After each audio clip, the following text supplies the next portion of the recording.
Hey there, and welcome to That News You Care About, a weekly video game news show from the folks over at That Nerdy Site.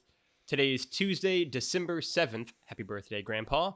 2021, and I am one of your hosts, Logan Wilkinson. Joining me this week is my Phoenix son, Trevor Starkey. Ahoy, hoy. Ahoy, ahoy. Happy, I guess, Pearl Harbor Day and Grandpa's birthday. Yes. Yeah. Actually, and the day this goes live, which is tomorrow as we record this, is my sister's birthday. So it's a very festive birthday week, actually, for the Wilkinson fam. Trevor, how you been? Been all right. Busy, but I'm looking forward to kind of a week off from things. This last weekend was just like a little bit busier for me than usual because I will be going off to California. You'll be in the air tomorrow. Not for the Game Awards, but I'll basically be there. Like I planned this trip on the off chance that the Game Awards were going to be a public thing, and I could like sneak over and say hi to everybody in the industry and say and see everybody for the first time in a couple years. But alas, they kept it kind of invite only. So it's just a Disney trip for me. That was the other thing I had. Like I fly out Wednesday, fly back Saturday, have reservations for the week at Disney. And so instead of ducking out Thursday and driving across town to the Game Awards, I'm just going to hang out in Anaheim and stay on that side of town. So because of that, I had to basically like double up some recording and stuff over the last few days to prepare so that like everything normally goes out while I am away from this setup. And so, like that was a little bit busy, but now I get to just kind of enjoy and relax. This is the last thing we're recording before I fly out in the morning. So have a few days of like sun and fun to look forward to. Love that for you. And speaking of the Game Awards, Gregway, our big topic of the show today is going to be the Game Awards, and in particular, kind of Geoff Keighley's comments or not comments surrounding the Activision ongoing kind of harassment allegations and stories, and then kind of the updated story as kind of time went on, his updated Twitter threads and comments. But I think we'll start broad level and then kind of drill down immediately. And we're each pulling from the same story, which is the Kotaku article, which is the Game Awards won't take sides on Activision Fallout to focus on reveals, with the little subheader of Geoff Keighley supports people sharing their stories, but stopped short of criticizing the Call of Duty publisher. Trevor, this got a lot of traction, it felt like, over the end of last week into the weekend. What were your kind of initial reactions when you saw the article itself, read kind of through everything, and then saw the industry reaction as well? I mean, largely lack of surprise, as is often the case in these kinds of things. I mean, like, Geoff, for as big of a, as a big a voice as he can have in this industry, is very selective on what he chooses to actually speak out against. And so it didn't really surprise me that he was like, yeah, we're not gonna dive in the weeds on that. And like at the time I was already kind of figuring, well, yeah, I'm pretty sure he's got like Activision people on his board. I'm pretty sure he's got Ubisoft people on his like board of advisors and stuff like that. So like I was just kind of already instinctively thinking about that. And then that was something that kind of like, surfaced throughout the day, that kind of like rose, other kind of like cackles or among the industry, was like people saying like, oh yeah, the president of Activision, not Bobby Kotick, not the CEO, but the president of Activision is on the advisory board. Yves Guillemot is on the advisory board for the Game Awards. The one of the heads of Riot Games on the advisory board. Like a lot of studios that are routinely in the conversation about abuse in the workplace and have problematic cultures are the big players in the industry, and Keighley wants to play nice with them, so he gets their reveals or their eyes and their assets on these kinds of events. So doesn't surprise me that he's going to be out there. Like he doesn't I mean, but like a lot of people were also rightly bringing up the fact that he absolutely took a side on the Kojima thing a few years ago, and basically kind of echoed the whole "fuck Konami" sentiment.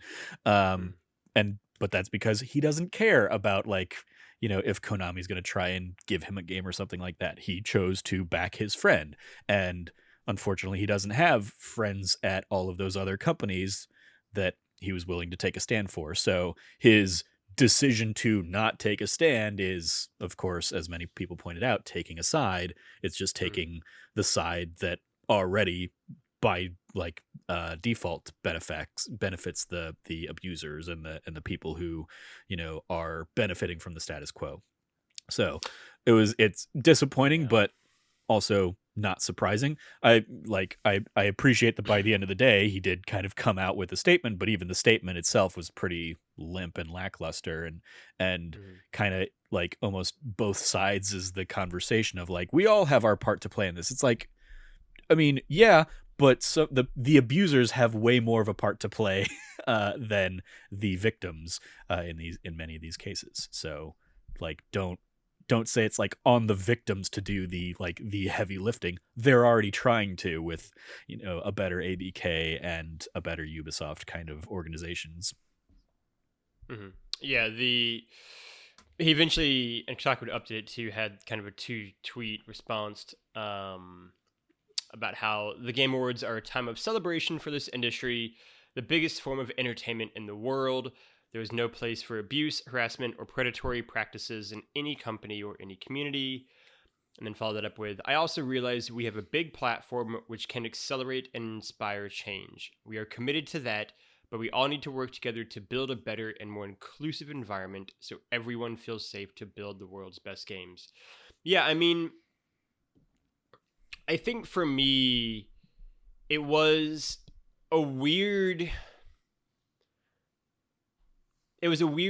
sort of reaction in terms of, I had never expected Geoff Keighley to be this guy anyway, right? Like, Geoff to me, as someone who's not met Geoff, but Geoff to me gives off the persona of like someone who is super nice and like friendly and personable and is like really excited about being excited, right? He's like the let's get hype guy kind of thing, right? And I never would have been like, oh, some traumatic events have happened in the video game industry. Who do I want to hear talk about them? Geoff Keighley, right? Like, that was never really like, so there was always kind of that weird disconnect.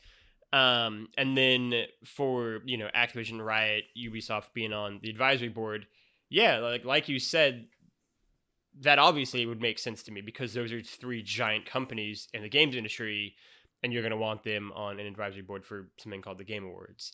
And so that made sense to me. Like, I think once I saw the Kotaku headline, and then once I kind of started seeing the larger industry reaction, I was surprised, maybe a little bit, but not too much, I suppose, at how quickly it then gained steam in terms of people kind of having this larger discourse and conversation around like Geoff's reactions and comments and he should have gone further, like that. Like, I feel like I saw 100 quote tweets of his original tweet within like 3 hours.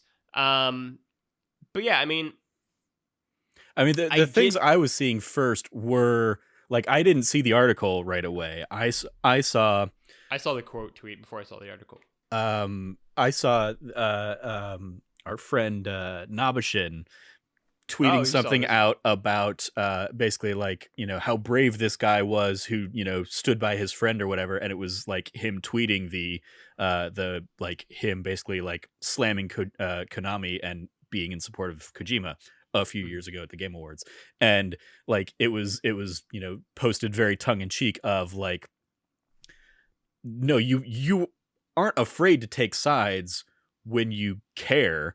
And the problem I think that a lot of people are really honing in on is that the abuses that are happening at Activision or Ubisoft or Riot or any of these other studios in the past don't negatively impact him. Yeah. So he's not invested. He's not caring. Just like many, like white men of power of some degree in the industry or whatever.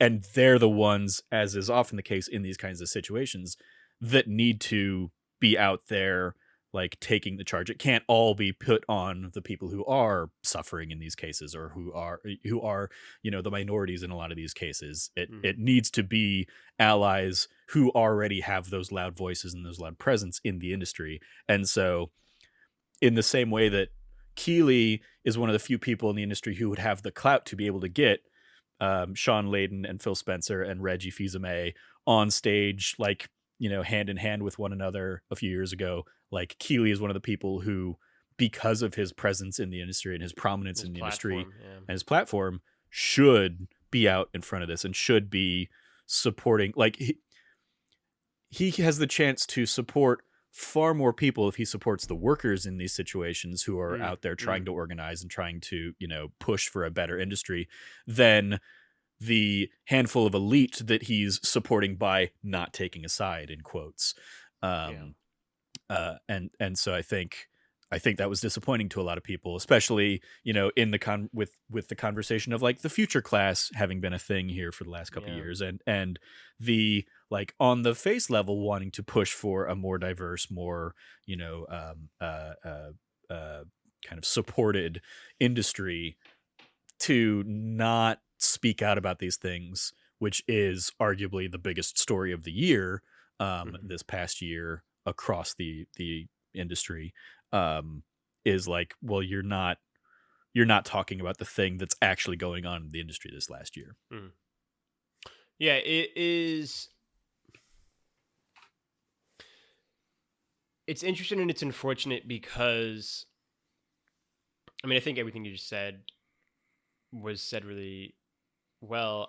I think there's an element of not fully understanding that on Keighley's part, I think, right? Like, I think he didn't understand how much people wanted him to just say sort of anything, right? To your point, any sort of line, any sort of stance that he would draw, right? And I think he kind of fell into that eventually by saying, like, they're not going to be any sort of Activision presence at the Game Awards other than just, like, their, like, nominated categories, and, his kind of follow-up tweets that he would tweet out later on.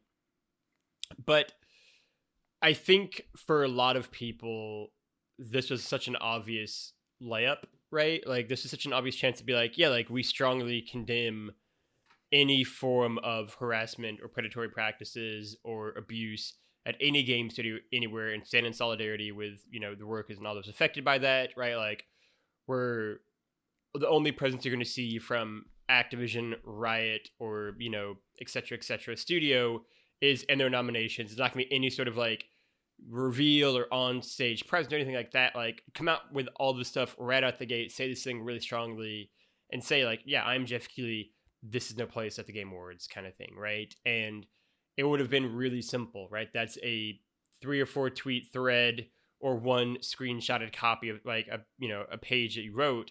And I think it does so much to, show people that you are with them, right? Because I think what this taps into larger is the both sides-ism of a lot of conversations and debates, feels like the wrong word, I guess, but issues nowadays is, each side is valid and has its own merits. And this partially comes from, American, TV shows and, like, crosstalk and all these different kind of things from, like, the 90s and 2000s where, like, yeah, each side gets their own point of view, their own talking head pundit going at it. So each one seems legitimate in the eyes, right? And I always think of the, old journalism story that I learned in, like, Journalism 101, right? Of, like, if one person says it's raining outside, another person says it's not raining outside, your job as a reporter isn't to say both people's opinions, it's to stick your head outside and see if it gets wet or not, right? Yeah. And I think, Keighley could have said there's one right side and there's one wrong side, right? And as a person who has this tremendous audience, right, and this huge platform, right, like, there very easily could have been at the top of the Game Awards a, like, 30-second speech he gives, and he still could, I suppose, right? Like, it's still theoretically possible that he can do a, something at the top of the Game Awards or something during the Game Awards and give a speech about standing in solidarity with, the workers, and in which case this is all kind of moot, right? Like ultimately the majority of people who are going to watch the Game Awards probably haven't heard anything about this controversy. And so him doing something at the Game Awards could still have a tremendous impact. But I think it was such an easy whiff at the bat for seemingly no gain. Like, that's honestly the thing that has kind of been boggled my mind the most in the last week is he gets essentially nothing by doing his sort of middle road approach, because the publishers and studios and teams, I'm sure the heads of them are all we get it if you say I don't like abuse at the Game Awards. That makes sense. And I think they might be a little annoyed maybe, but they would understand. I don't think they're going to be you can no longer show our games and you can no longer make our reveals. And if they did, then that's more a thing for you to say, yeah, they backed out. They didn't want any part of this because I would condemn them for that. And I stand by that condemnation. And if they're not willing to show their games because of that, then we don't want them here at the Game Awards, right? Again, like he kind of had with his Konami and Kojima thing. Yeah. But I think realistically what would have happened if he said abuse and predatory practices is no behavior here is they still would have shown the games at the Game Awards and they still would have had the reveal trailers and nothing really would have happened. But he would have gotten, I think, he could have caused a wave in the industry. And it just seems like all upside and no real downside. And so it just felt weird that he took this approach to begin with. Because Geoff Keighley seems like someone who is smart and who is savvy and who does understand this kind of thing. And yes, it just was such a big whiff on his part to not take the opportunity he had in front of him.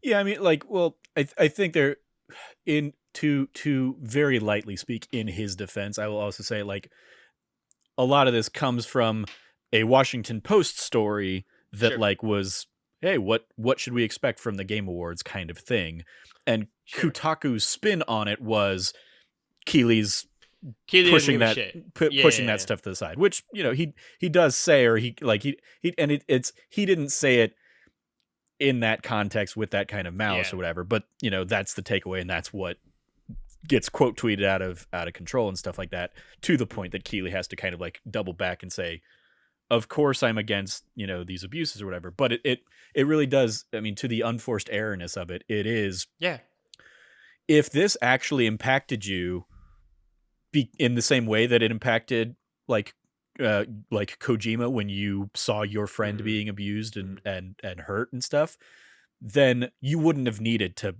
have that extra step. It is very much a he is in a position of privilege. He is surrounded by people and not necessarily enables, but in not pushing back against those abusers on his board of advisors and demanding for a better industry from them, or at least not in a public sense, it does come across as he's passive and in this industry that is increasingly kind of wearing these politics on their sleeves. You want to see who your allies in this industry are, who's going to fight for you, or who's going to join you in this fight if you are out there ready to walk out on the biggest publishers in the world because of poor working conditions or refusal to join at the table.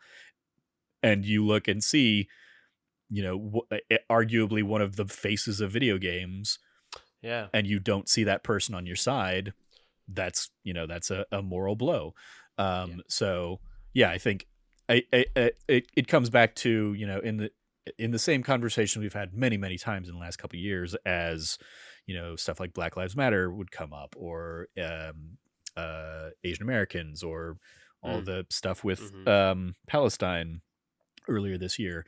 The people who are fighting for this are already exhausted from fighting for this, and sometimes it is the people who aren't directly impacted that kind of need to help take a stand and share the brunt of the blowback, or get out in front of this stuff to show that they're allies, and to show that they're not alone in their fight, that they're not wrong for wanting to fight for that stuff.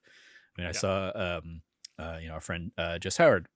Shout out to Jess, and congrats to her for being announced as one of GameSpot's newest editors. But she was out there basically saying, like, the people that I see tweeting about this on my timeline are the people I always see tweeting about these things on my timeline. Those that aren't need to basically like pick up your feet and do the work.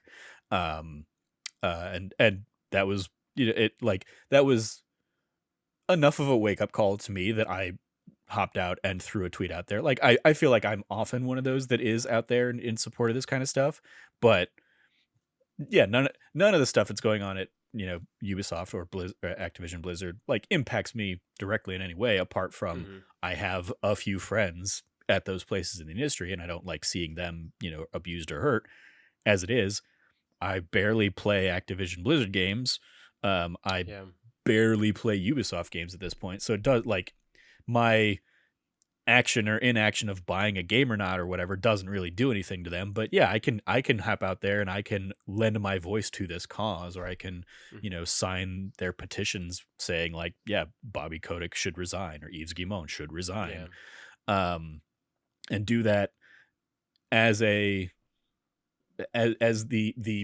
quote unquote default white male position in the industry. Like, more of us need to be out there and kind of supporting those, even in our role where like we have a few hundred listeners or something on our podcast. We're nowhere near making a dent. We didn't get an invite to the Game Awards. We're not at that level or anything like that. We're not that connected, but it's still helpful to be supportive of the people that are out there.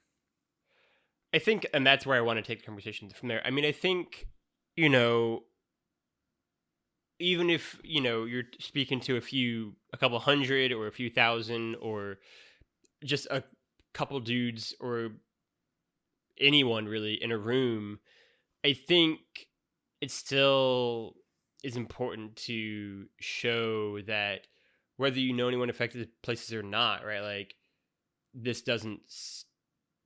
is unacceptable, right? And I'd like to think we've used our platform for that, right? Especially as two guys who,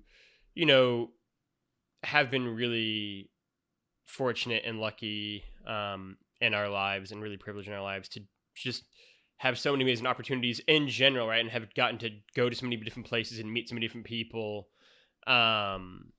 doing, by just talking about things or writing about things that we love, right? Like, I think it's important to then use that platform to then call out things that we find unacceptable, and not because someone we know is being affected, like Kojima, not that we know Kojima, but because it's wrong, right? And if something, like, it's wrong because it's wrong, and it doesn't matter who's affected by it, right? And I think that was a great point that you kind of touched on, like, I think Keighley understands in a vacuum that, like, abuse is wrong. I don't have any doubt about that. And I think he understands these situations aren't great. But I think, yeah, he doesn't know an involved party like Kojima, who's a really good friend of his. And so it's just kind of a nebulous wrong. And that can be harder to kind of galvanize yourself towards taking some sort of action on. And that, I think, is why that diversity of thoughts and opinions and experiences and surround yourself with those kind of people is so important, right? Because you are inevitably going to have blind spots in your own life, right? Like, if you are Geoff Keighley, there are just certain experiences and certain things that you've never encountered in your life just by the experience of being a white guy who's in his 40s, who's been very successful for 20 years, right? And been like one of the faces of the industry for so long. In a similar vein, right, to the experiences of Trevor are going to be different than the experiences of me, going to be experiences too different of a, person of color, to someone in the LGBTQ community, to any name or number of other kind of experiences out there. And I think if you don't have these people around you to say, hey, like, here's what maybe here's where they're coming from, Geoff, or here's where, what they're trying to say of why they're upset about this, Geoff. If you don't have that person around you, then I think can lead to not taking the strong stand that those communities and their groups of people might want from you, right? And I think as a general rule of thumb, if the two sides of the equation are one side is people who have been abused and neglected and harassed, and the other side is the people who have done it, I think it's probably a fair bet to just go on the side of the people who have been abused and harassed. And you know, Yeah, we are not. there was one tweet that was going around. I was trying to find it. That was basically that of like, I look really forward to the point where we get to say that, hey, one, like, this isn't a thing of two sides. We're not gonna, like, nobody's defending the side of let's abuse our workers. Yeah. And the problem is, I mean, we talked about this even last year. Like, when this awards show in particular goes out and, you know, gives Neil Druckmann the award for best direction on The Last of Us Part 2, amidst rampant stories of crunch and like a terrible work environment at Naughty Dog, like that's the issue is so much deeper ingrained within the industry and the culture as a whole that like we're not actually, and you know, the people who vote on the awards or whatever aren't thinking about direction in terms of studio direction. They're just thinking of like, oh, cinematography in this game or whatever. And yeah, that's like, I think like for me, I would look at like Geoff's statement on this and say, okay, that's like an okay first step. Like, but if you really want to promote equity in this industry and diversity in this industry, then you should kind of like align with a lot of the people that are out there saying like, here's what we want to see from diversity and equity in this industry. And you have the ears on your advisory board of Activision, of Riot, of Ubisoft, of Rockstar, of, you know, these large studios that have a history and a like, you know, like that are not, you know, they have reports of abuse that you should absolutely say, hey, if you guys can't get this like under control, then I have no, like, I don't want to have any involvement with you in our award show. And if that means that we're not going to, you know, accept your games for submission for the awards, so be it.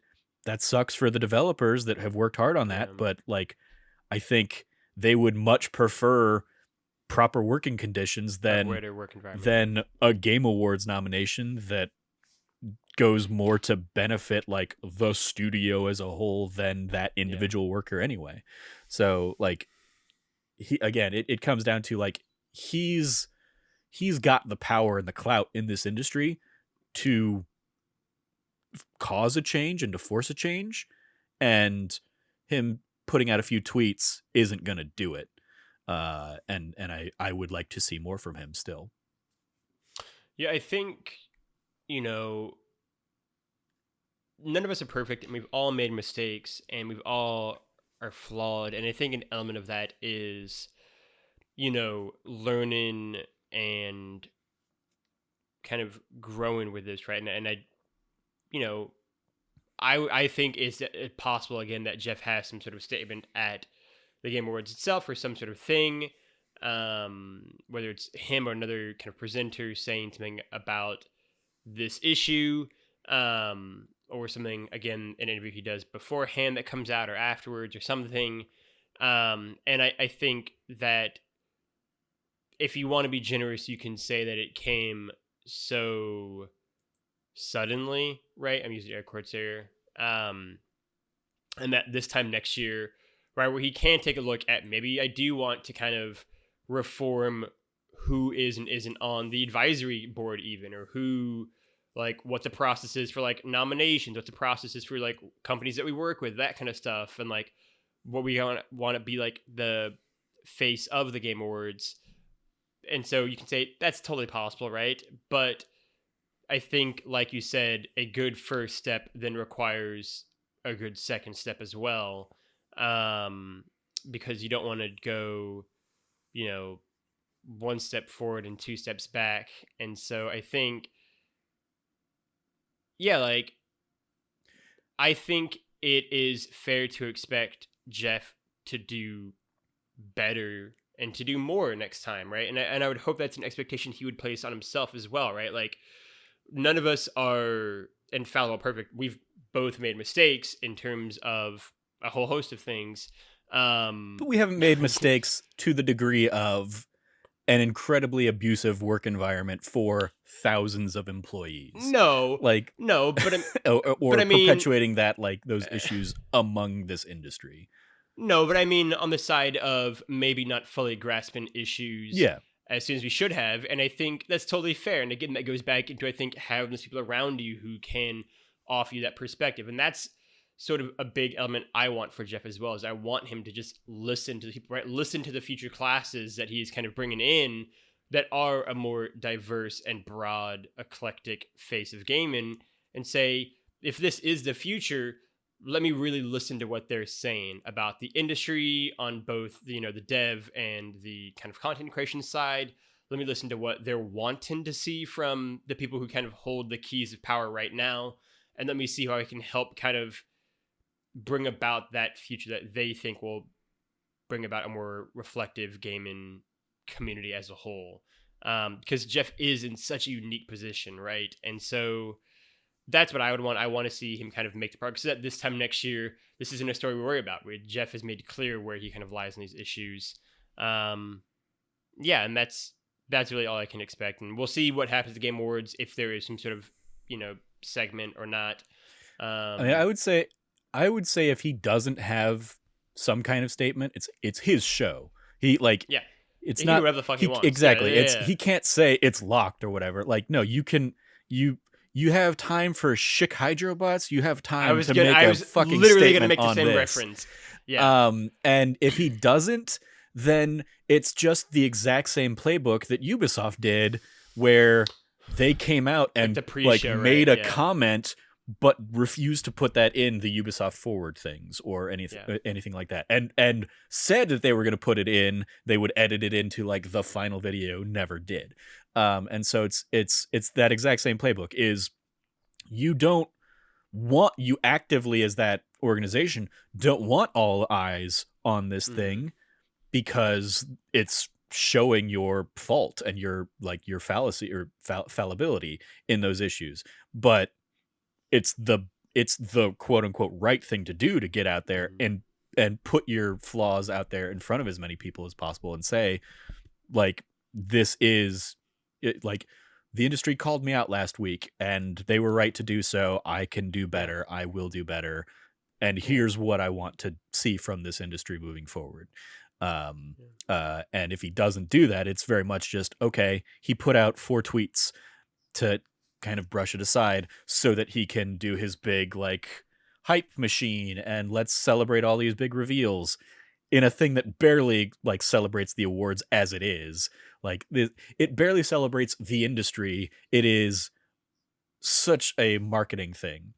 And the only, like, admittedly, the only reason I'm bummed that I'm not going this year, when all is said and done, because again, like I said at the beginning of this, I planned this trip on the off chance that I'd be able to go out and join the Game Awards or whatever. That was not to go, like, I don't give a shit about the event itself. I want to see all these people in the industry that haven't been able to see each other and hang out together for the last couple of years because of the circumstances that we're all in. And it would have been really cool to, like, be in that energy, around that energy, all these people, especially because the landscape has changed in a positive way, I think, in the last couple of years, compared to, like, the last time I went to the Game Awards in, what was that, 2017, 2018, something like that. Yeah. And so, like, I want to be around those people. I don't give a shit about, like, being in that theater and getting to see a new trailer for Hogwarts or something like that. Or a Breath of the Wild 2 trailer, like, and reveal date or whatever, like, whatever big things are going to be, the like, here are the 5 biggest things that happened at the Game Awards. I don't care about any of those. I care about being around those people and being around the, like, energy in this industry that is trying to enact change and trying to make it a better industry. And so, yeah, I hope that, Geoff Keighley, who is happy to invite Joseph Ferris back on that stage for whatever rambunctious thing he's going to do year after year, Oh my absolutely can make a statement to this effect Yeah. on this stage, on his stage. And if he doesn't, that's going to be a disappointment, even with his tweets. I agree. I couldn't have said it better myself. Yeah. Do you have any final thoughts on this, Trev? I think I've hit all the big bullet points I wanted to touch on. Yeah, I think the last thing I'll say is, like you said, this is literally his show. This is his stage. This is his show. He can do whatever he wants on it, right? It's not like he's just one host at like the Oscars. He is, the Wizard of Oz behind the curtains doing everything on it. If he wants to say something, he can say something. And I think, come the end of the show this weekend, we will see if he actually did want to say anything or not. And I'm hopeful that there will be some sort of thing said and talked about during the show's runtime. And yeah, that's all I can really hope for from that. If not, I'm sure we'll talk about it next week on this show. Yeah, because honestly, it's almost a guarantee that next week's episode of this will be like, here's what happened at the Game Awards, and here's who won. Here's and did Geoff say anything? And did Geoff say anything? It's on category. But yes, Trevor, you've got a shout out. I know that you want to shout out. Indeed, what yes. You got? Yeah. So one of the other stories we kind of contemplated discussing today was kind of the story that's been evolving over the last few days. With speaking of Activision, Raven Software, the QA testers that basically have been, kind of led to believe they were going to get, salary adjustments and stuff over the last 6 months, I think, is what I saw kind of going around. Turned out a whole bunch of them just got let go very suddenly, very recently. Yeah. And so just kind of the latest like bullshit company nonsense from Activision Blizzard, from, a developer within Activision Blizzard, to try and cut costs. So the article, Activision's Call of Duty game testers plan walkout over job cuts. That's the real story, I think, that that is something that I think is a little bit more hopeful for the industry, is that like the people who weren't affected by this are, standing alongside their colleagues and saying, hey, like, you dicked over these, these handful of people. We're not going to stand for that. It's Warzone. It makes $1 billion. Makes so much. They absolutely had the resources to support these people. Elements of the story are like, some of these people, they basically like had them move to wherever and then are on their own dime and are, they're being let go. So just a whole bunch of just shitty practices around this, as we've just continually come to see from Activision Blizzard. Yeah. So shout out to the workers kind of continuing to take those steps towards organizing and unionization, and taking the stand to say, we're not going to stand for this. Like, there will be a work suffrage, a work stoppage because of the shit you guys are pulling. So shout out to that article from Jason Schreier over at Bloomberg. That'll be in the comments as well, or in the description. Otherwise, that's the show.